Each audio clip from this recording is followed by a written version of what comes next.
ಬರ ಪರಿಹಾರ, ಅತಿವೃಷ್ಟಿ, ಅನಾವೃಷ್ಟಿ ಯಾವುದೇ ಪರಿಹಾರ ತಲುಪದೇ ಇರುವುದನ್ನು ಖಂಡಿಸಿ ಬಾದಾಮಿ ತಾಲೂಕಿನ ಗೋನಾಳ ಗ್ರಾಮದ ರೈತರು ರಾಜ್ಯ ಸರ್ಕಾರವನ್ನು ತರಾಟೆಗೆ ತೆಗೆದುಕೊಂಡರು. ಬಾಗಲಕೋಟೆ ಜಿಲ್ಲೆಯ ಬಾದಾಮಿ ತಾಲೂಕಿನ ರೈತರು ಬರ ಪರಿಹಾರ, ಅತಿವೃಷ್ಟಿ, ಅನಾವೃಷ್ಟಿ ಯಾವುದೇ ಪರಿಹಾರ ತಲುಪದೇ ಇರುವುದನ್ನು ಖಂಡಿಸಿ ಬಾದಾಮಿ ತಾಲೂಕಿನ ಗೋನಾಳ ಗ್ರಾಮದ ರೈತರು ರಾಜ್ಯ ಸರ್ಕಾರವನ್ನು ತರಾಟೆಗೆ ತೆಗೆದುಕೊಂಡರು.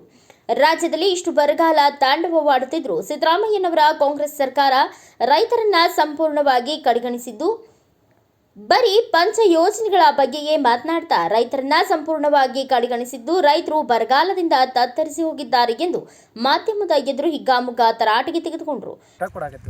ಅದನ್ನ ಬಿಟ್ಟರೆ ನಾವೇನು ಮಾಡೋಕ್ಕಾಗಂಗಿಲ್ಲ ಅಂತ ಹೇಳ್ತಾರೆ. ನಾವು ಯಾರನ್ನಾರ ಕೇಳಬೇಕೀಗ? ಹಾಗಾದರೆ ಇದು ಸರಿಸುಮಾರು ಯಾವ ಇಸ್ವಿಯಿಂದ ಈ ಥರ ನಿಮಗೆ ಬೆಳೆ ಪರಿಹಾರ ಕೊಟ್ಟಿಲ್ಲ ಅನ್ನುವಂಥ ಆರೋಪ ನಿಮಗೆ ನೀವು ಹೇಳೋ ಪ್ರಕಾರ ಆದರೆ? ಸರ್, ನಾನು ಇವತ್ತು ಹೇಳ್ಬೇಕಂತಂದ್ರೆ 2018ರಿಂದ ಇಲ್ಲಿವರೆಗೂ ನನಗೆ ಗೌರ್ಮೆಂಟ್ದಿಂದ ರಾಜ್ಯ ಸರ್ಕಾರದಿಂದ ಯಾವ ಪರಿಹಾರ ಬಂದಿಲ್ಲ. ಸೆಂಟ್ರಲ್ ಗೌರ್ಮೆಂಟದ್ದು ಏನು ಕೊಡ್ತಾರೆ, PM ಕಿಸಾನ್ ಯೋಜನೆ ಒಂದು ಮಾತ್ರ ನನಗೆ ಬರುತ್ತೆ. ಅದು ಬಿಟ್ಟರೆ ಬೇರೆ ಯಾವ ಪರಿಹಾರನೂ ಬಂದಿಲ್ಲ. ರಾಜ್ಯ ಸರ್ಕಾರದಿಂದ ಏನೂ ಬಂದಿಲ್ಲ. ಹಾಗಾದರೆ ಸರಿಸುಮಾರು ನಿಮಗೂ ಜಮೀನು ಎಷ್ಟು ಜಮೀನು ಇದರಲ್ಲಿ ಬೆಳೆ ಪರಿಹಾರ ಬಂದಿಲ್ಲ ಅಂತ? ಇದ್ರಾಗ ನಂದು ಸರ್ವೆ ನಂಬರ್ ಬಂತು 34/6 ಒಳಗೆ 5ರವರೆಗೂ ಬೆಳೆ ಪರಿಹಾರ ಬಂದು ಅತಿವೃಷ್ಟಿ ಒಳಗೆ. ನಂದು 6 ಬಂದಿಲ್ಲ ಹೊಳಿದು ಬೆಳೆ ಪರಿಹಾರ. ಮತ್ತು ಅಕ್ಕಪಕ್ಕದ ಜಮೀನು ಈಗ ಹೊಳಬಸಾಯಿ ಏರಿಯಾ ಮಟ್ಟ ಅವ್ರದ್ದು ಬಂದಿಲ್ಲ. ಅವ್ರದ್ದು 5ರಿಂದ 6 ಎಕರೆ. ಮತ್ತು ಬೇರೆ ಬೇರೆದವರು ಈಗ ಮಲ್ಲನಗೌಡ, ಕಳಕನಗೌಡ, ರೋಣದ ಅವ್ರದ್ದು ಕೂಡ ಬಂದಿಲ್ಲ. ಅವ್ರದ್ದು 20 ಎಕರೆ ಜಮೀನು. ಮತ್ತು ಇನ್ನೂ ಇಲ್ಲಿ ಜಿರ್ಲಿ ರುದ್ರಪ್ಪ ಜಿರ್ಲಿ ಅಂತೇಳಿ ನಮ್ಮೂರು ಸಾವ್ಕಾರ, ಅವ್ರದ್ದು ಕೂಡ ಬಂದಿಲ್ಲ. ಕೆಲವೊಂದಿಷ್ಟು ಇನ್ನೂ ದೊಡ್ಡ ದೊಡ್ಡ ರೈತರಿದ್ದಾರೆ. ನಾಗನಗೌಡ ರೋಣದ ಅಂತೇಳಿ ದಿವಂಗತ ತಾಲೂಕು ಅಧ್ಯಕ್ಷರು, ರೈತ ಸಂಘ ಲೀಡ್ರ್, ಅವ್ರದ್ದು ಕೂಡ ಈಗ ಅವ್ರು ಇಲ್ಲ ಅಂತಂದ್ರೆ ಅವರು ಕೂಡ ಬಂದಿಲ್ಲ. ಅವ್ರು ಇದ್ದಾಗ ಹೋರಾಟ ಮಾಡ್ತಿದ್ರು, ಅಧಿಕಾರಿಗಳು ಜೋಡಿ ಫೈಟ್ ಮಾಡ್ತಿದ್ರು. ಅವತ್ತಿನ ಕಾಲದಾಗ ಬರ್ತಿತ್ತು. ಇವತ್ತು ನಮ್ಮ ತಾಲೂಕಿನಾಗ ರೈತರನ್ನು ಅಂತಾರೆ ಬಿಡಾಕತ್ತಿಲ್ಲ. ಇವರಿಗೆ ಶಾಸಕರಾದಂಥವ್ರು ಈಗ ಚಿಮ್ಮನಕಟ್ಟೆಯವ್ರು ಆರಿಸಿ ಬಂದು 1 ವರ್ಷ ಆದ್ರೂ ನಮ್ಮೂರ ಕಡೆ ಹೊಳ್ಳಿ ನೋಡಿಲ್ಲ. ನೀವು ಯಾರ್ದು ಪರಿಹಾರ ಏನಾಗೈತಿ, ಯಾರು ಹೊಲ ಬೆಳೆ ಹಾನಿ ಆಗೈತಿ ಹೇಳ್ರಿಪ್ಪ, ಅದ್ರ ಬಗ್ಗೆ ಒಂದು ವಿವರಣೆ ಕೊಡ್ರಿ, ನಾವು ಸರ್ಕಾರಕ್ಕೆ ಮುಟ್ಟಿಸ್ತೀವಿ ಅನ್ನುವಂಥದ್ದು ಯಾರ ಹತ್ರನೂ ಇಲ್ಲ. ಇವತ್ತು ನಮ್ಮ ರೈತರು ಏನಾಗ್ಯಾರಪ್ಪ ಅಂತಂದ್ರೆ ಕಾಂಗ್ರೆಸ್ಸಿನ ಕೈಚೀಲಗಳಾಗ್ಯಾರ. ನಮ್ಮ ರೈತರಿದ್ರು ಮೊದಲ ಇದ್ದಂಥವ್ರು ಎಲ್ಲರೂ ಹೋದರು. ಅವ್ರು ಇಲ್ಲಾರದ ಸಲುವಾಗಿ ಇವರೆಲ್ಲ ಆಟ ಆಡಾಕತ್ತಾರ. ಅವಾಗ ನಮ್ಮ ಇವರಿದ್ದರು, ಯಾರಪ್ಪ ಅಂತಂದ್ರೆ ಪ್ರೊಫೆಸರ್ MD ನಂಜುಂಡಸ್ವಾಮಿ ಅವರಿದ್ದರು. ಅವಾಗಿದ್ದಾಗ ಎಲ್ಲರೂ ಹೋರಾಟ ಮಾಡ್ತಿದ್ರು. ಎಲ್ಲರೂ ವಿವರಣೆಯಾಗಿ ರೈತರಿಗೆ ಏನು ಪರಿಹಾರ ಬರಬೇಕು ಏನಿಲ್ಲ ಅಂತ ಕೇಂದ್ರದವ್ರಿಗೂ ಹೋಗಿ ಸ್ಟ್ರೈಕ್ ಮಾಡ್ತಿದ್ವಿ. ಇವತ್ತು ನಮ್ಮ ರೈತರು ಏನಾಗ್ಯಾರಪ್ಪ ಅಂತಂದ್ರೆ ಇವ್ರು ರೈತರಿಗೆಲ್ಲ ಒಳ್ಳೇದು ಮಾಡಾಕತ್ತೀವಿ ಅಂತ ಹೇಳ್ತಾರೆ. ಏನು ಅವರು ಒಂದು 5 ಗ್ಯಾರಂಟಿಗಳನ್ನು ಘೋಷಣೆ ಏನು ಮಾಡಿದ್ದಾರೆ, ಇವ್ರು ಗ್ಯಾರಂಟಿ ಒಳಗೇ ಮುಳಿಗೆ ಹೋದ್ಬಿಟ್ರು ಹೊರತು ಅಭಿವೃದ್ಧಿ ಅನ್ನುವಂಥದ್ದಿಲ್ಲ. ನಮ್ಮ ರೈತರ ಕಷ್ಟ ಕೇಳೋದಿಲ್ಲ. ಇವತ್ತು ನೋಡಿರಿ, ಇಷ್ಟು ಮಳೆ ಇಲ್ಲ, ನಮಗೆ ಮಳೆ ಸ್ವಲ್ಪ ಆಗೈತಿ, ಈಗ ಬೀಜ ಗೊಬ್ಬರ ಬೇಕತ್ತಂದ್ರೆ ಕ್ಯೂ ಹಚ್ಚಿ ನಿಲ್ಬೇಕು. 1 ದಿವಸ ನಾವು ಕೆಲಸ ಬಿಟ್ಟು 2 ದಿವಸ ಹೋಗ್ಬೇಕು, 3 ದಿವಸ ಹೋಗ್ಬೇಕು. ಹೋದ್ರೂ ಬೀಜ ಗೊಬ್ಬರ ಸಿಗ್ತಾ ಇಲ್ಲ. ಯಾರನ್ನ ಕೇಳಬೇಕು? ಕೇಳಿದ್ರೆ ನಾವೇನು ಮಾಡೋಣ್ರಿ, ನಮ್ಮ ಕಡೆ ಸ್ಟಾಕ್ ಇಲ್ಲ ಅಂತ ಹೇಳ್ತಾರೆ. ಇಂಥದ್ದೊಂದು ವಿಷಯದೊಳಗೆ ಈ ಥರ ನಮ್ಮ ಕಬ್ಬು ಒಣಗಿಗೊಂಟೈತಪ್ಪ ಅಂತಂದ್ರೆ, ಈ ಕಬ್ಬಿಗೆ ನಿಂದು ಕಬ್ಬು ಐತಿ, ನಿಂದು ಕಬ್ಬು ಐತಿ, ನಿಂದು ಹತ್ತಿ ಐತಿ, ಬರಂಗಿಲ್ಲ ಅಂತ ಹೇಳ್ತಾರೆ ಹೇಳ್ಯಾರ. ಆ ಬೆಳೆಗೆ ಅಷ್ಟ ಕೊಡಾಕತ್ತೀವಿ ನಾವು. ಅದನ್ನು ಬಿಟ್ಟರೆ ನಾವೇನು ಮಾಡೋಕ್ಕಾಗಂಗಿಲ್ಲ ಅಂತ ಹೇಳ್ತಾರೆ. ನಾವು ಯಾರನ್ನಾರ ಕೇಳಬೇಕೀಗ? ಹಾಗಾದರೆ ಇದು ಸರಿಸುಮಾರು ಯಾವ ಇಸ್ವಿಯಿಂದ ಈ ಥರ ನಿಮಗೆ ಬೆಳೆ ಪರಿಹಾರ ಕೊಟ್ಟಿಲ್ಲ ಅನ್ನುವಂಥ ಆರೋಪ ನೀವು ಹೇಳೋ ಪ್ರಕಾರ ಆದರೆ? ಸರ್, ನಾನು ಇವತ್ತು ಹೇಳ್ಬೇಕಂತಂದ್ರೆ 2018ರಿಂದ ಇಲ್ಲಿವರೆಗೂ ನನಗೆ ಗೌರ್ಮೆಂಟ್ದಿಂದ ರಾಜ್ಯ ಸರ್ಕಾರದಿಂದ ಯಾವ ಪರಿಹಾರ ಬಂದಿಲ್ಲ. ಸೆಂಟ್ರಲ್ ಗೌರ್ಮೆಂಟದ್ದು ಏನು ಕೊಡ್ತಾರೆ, PM ಕಿಸಾನ್ ಯೋಜನೆ ಒಂದು ಮಾತ್ರ ನನಗೆ ಬರುತ್ತೆ. ಅದು ಬಿಟ್ಟರೆ ಬೇರೆ ಯಾವ ಪರಿಹಾರನೂ ಬಂದಿಲ್ಲ. ರಾಜ್ಯ ಸರ್ಕಾರದಿಂದ ಏನೂ ಬಂದಿಲ್ಲ.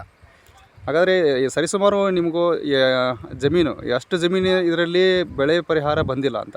ಇದ್ರಾಗ ನಂದು ಸರ್ವೆ ನಂಬರ್ ಬಂತು 34/6 ಒಳಗೆ 5ರವರೆಗೂ ಬೆಳೆ ಪರಿಹಾರ ಬಂದು ಅತಿವೃಷ್ಟಿ ಒಳಗೆ. ನಂದು 6 ಬಂದಿಲ್ಲ ಹೊಳಿದು ಬೆಳೆ ಪರಿಹಾರ. ಮತ್ತು ಅಕ್ಕಪಕ್ಕದ ಜಮೀನು ಈಗ ಹೊಳಬಸಾಯಿ ಏರಿಯಾ ಮಟ್ಟ ಅವ್ರದ್ದು ಬಂದಿಲ್ಲ. ಅವ್ರದ್ದು 5ರಿಂದ 6 ಎಕರೆ. ಮತ್ತು ಬೇರೆ ಬೇರೆದವರು ಈಗ ಮಲ್ಲನಗೌಡ, ಕಳಕನಗೌಡ, ರೋಣದ ಅವ್ರದ್ದು ಕೂಡ ಬಂದಿಲ್ಲ. ಅವ್ರದ್ದು 20 ಎಕರೆ ಜಮೀನು. ಮತ್ತು ಇನ್ನೂ ಇಲ್ಲಿ ಜಿರ್ಲಿ ರುದ್ರಪ್ಪ ಜಿರ್ಲಿ ಅಂತೇಳಿ ನಮ್ಮೂರು ಸಾವ್ಕಾರ, ಅವ್ರದ್ದು ಕೂಡ ಬಂದಿಲ್ಲ. ಕೆಲವೊಂದಿಷ್ಟು ಇನ್ನೂ ದೊಡ್ಡ ದೊಡ್ಡ ರೈತರಿದ್ದಾರೆ.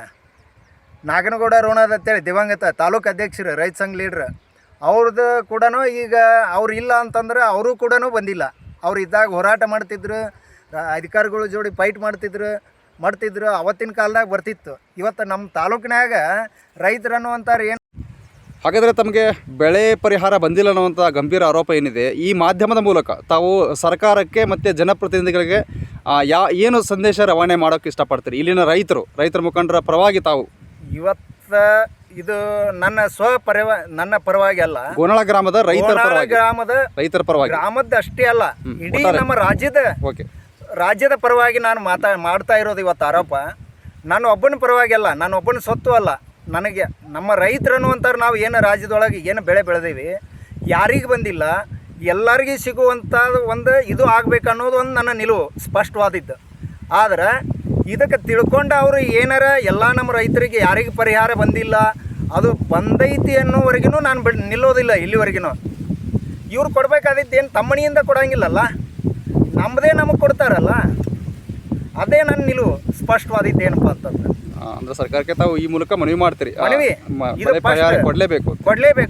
ಕೊಡದೇ ಇದ್ರಂದ್ರೆ ನಾವು MLA ಮಣಿನೂ ಕೀಲಿ ಹಾಕೋದು ಗೊತ್ತೈತಿ, ತಾಲೂಕು ಆಫೀಸು ಕೀಲಿ ಹಾಕೋದು ಗೊತ್ತೈತಿ. ನಮಗೆ ಕರೆಂಟ್ ಕೊಡ್ತಾರೆ, 2.5 ರಿಂದ 3 ತಾಸು ಕೊಡ್ತಾರೆ. ಅದ್ರ ಕಣ್ಣ ಮುಚ್ಚಾಲೆ ಕರೆಂಟ್ ಕೊಡ್ತಾರೆ. ನದಿ ನೀರು ಅಂಕರ್ ಇಲ್ಲ ಮಲಪ್ರಭಾ ನದಿ ನೀರು ಹೋರಾಟ ಮಾಡಿದ್ರಿ ಇವರು, ನಾವು ಆ ನದಿ ನೀರು ತರ್ತೀವಿ ಈ ನದಿ ನೀರು ತರ್ತೀವಿ ಅಂತೇಳಿ.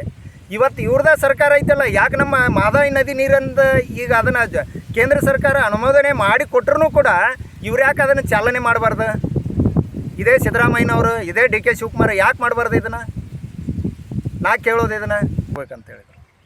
ಹಾಗಾದರೆ ಒಟ್ಟಾರೆಯಾಗಿ ಇಲ್ಲಿ ಗ್ರಾಮಸ್ಥರ ನಿಮ್ಮ ಮುಂದಿನ ನಡೆ ಹೇಗಿರುತ್ತೆ? ಹಾಗಾದರೆ ಈಗ ಯಾವುದೇ ರೀತಿ ಜನಪ್ರತಿನಿಧಿಗಳು ನಿಮಗೆ ಸ್ಪಂದನೆ ಮಾಡ್ತಾ ಇಲ್ಲ, ಇಲ್ಲಿ ಬೆಳೆ ಪರಿಹಾರ ನಿಮಗೆ ಸಿಕ್ಕಿಲ್ಲ ಅನ್ನುವಂಥ ಆರೋಪ. ಈಗ ಮುಂದಿನ ನಡೆ ಹೇಗೆ? ಏನು ಈ ಮಾಧ್ಯಮದ ಮೂಲಕ ತಾವು ಏನು ಪ್ರತಿನಿಧಿಗಳಿಗೆ ಏನು ಸಂದೇಶನ ರವಾನೆ ಮಾಡ್ತೀರಿ ಅಂತ? ನಮಗೆ ಇದರಿಂದ ನೀವು ಏನು ಪರಿಹಾರ ಕೊಡಿಸ್ತೀರಿ ಅಂತೇಳಿ ನಾವು ಇವತ್ತು ನಿಮ್ಮ ಚಾನಲ್ ಹತ್ರ ಬಂದೀವಿ, ನಿಮ್ಮನ್ನು ಹುಡ್ಕೊಂಡು ನಾವು ಬಂದೀವಿ. ನೀವು ಪರಿಹಾರ ಕೊಡಿಸೋದು ಬಿಡಿಸೋದು ನಿಮಗೆ ಬಿಟ್ಟಿದ್ದು. ಆದರೆ ನಮಗೇನು ಇವರಿಗೆ ನಮಗೆ ಪುಕ್ಷೇಟಿ ಕೊಡೋತ್ತ ನಾವು ಕೇಳಾಗತ್ತಿಲ್ಲ. ನನ್ನ ಹಕ್ಕು ನನ್ನ ಪರಿಹಾರ. ಇವ್ರು ಹೆಂಗೆ ಎಲ್ಲ ನದಿ ನೀರು ತರ್ತೀವಿ, ನಮ್ಮ GST ಅಂತೇಳಿ ದೇಶದ ದೆಹಲಿವರೆಗೆ ಇವರು ಹೋರಾಟ ಮಾಡ್ಕೊಂಡು ಹೋಗಿ ತೊಗೊಂಡು ಬಂದು ನಾಟಕ ಮಾಡಾಕತ್ತಾರೆ. ಈಗ ಹೆಂಗೆ ನಾಟಕ ಮಾಡ್ತಾರಪ್ಪ ಅಂತಂದ್ರೆ, ನನ್ನ GST ನನ್ನ ಹಕ್ಕು ಅಂತೇಳಿ ಹೋರಾಟ ಮಾಡಿದರು ಸಿದ್ದರಾಮಯ್ಯ DK ಶಿವಕುಮಾರ್ ಅವರು. ಅದೇ ಪರಿಹಾರ ಬಂದ ನಂತರ ಕೇಂದ್ರ ಸರ್ಕಾರ ಕೊಟ್ಟು 3 ತಿಂಗಳಾದ್ರೂ ಕೂಡ ನಿಂದು ಕಬ್ಬು ಐತಿ, ನಿಂದು ಹತ್ತಿ ಐತಿ, ನಿಂದು ಮೆಣಸು ಐತಿ, ನಿನಗೆ ಬರಂಗಿಲ್ಲ ಅಂತ ಹೇಳ್ತಾರೆ.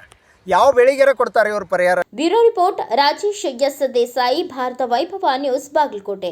Thanks for watching. Read, discuss and debate with editor Dr. Yan Prashant Rao. Wanted reporters in print, digital and visual media for Bharat Vaibhav Daily Newspaper, BV News Channel and BV Fast Web News from all the talukas of Karnataka. If interested, send your resume to 9010229369.